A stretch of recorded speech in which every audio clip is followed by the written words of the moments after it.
In today's video, I'm going to teach you how to connect a GoDaddy domain to Lovable AI. By the end, your site will be reachable on your own branded address, and you'll know exactly where to configure it inside Lovable. Start by opening the Lovable AI dashboard in your browser and signing in. It's helpful to have your GoDaddy domain details handy so you can type the address exactly as it should appear to visitors. If you manage multiple sites, this will save you time. Once you're in, head to All Projects. This view lists every project in your account, so you can quickly spot the one you want to publish on your custom domain. If your naming is similar across projects, glance at the descriptions or last updated times to confirm you're in the right place.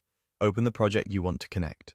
You'll land on its overview, but the domain configuration lives in the project settings, not the main dashboard. Look to the upper right corner for the Lovable icon or profile menu and choose Settings. Think of this as the control room for your project.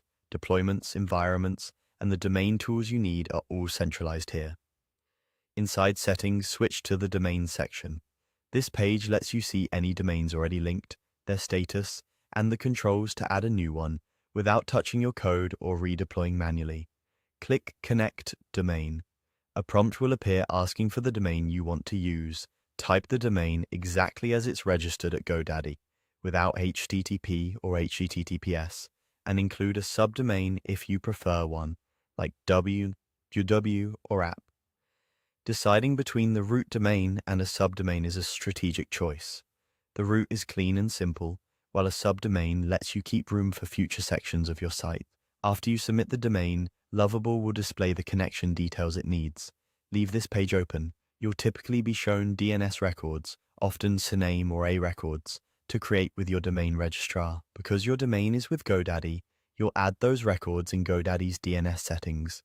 Copy values exactly, keep host names precise, and avoid duplicate or conflicting records that point the same host to different places. Using the default TTL is usually fine. When the records are saved, return to the domains view in Lovable to watch the status move from pending to active. DNS changes can take time to propagate, sometimes a few minutes, occasionally several hours. Once the connection is verified, SSL is usually provisioned automatically, so your site shows a secure padlock. If verification lingers, compare each DNS entry against the values shown in Lovable, remove any conflicting older records, and give propagation a bit more time. Testing in a private browser window can help bypass local caching. That's it. You've connected your GoDaddy domain to your Lovable AI project and set yourself up with a secure, professional URL. Thanks for watching and happy building.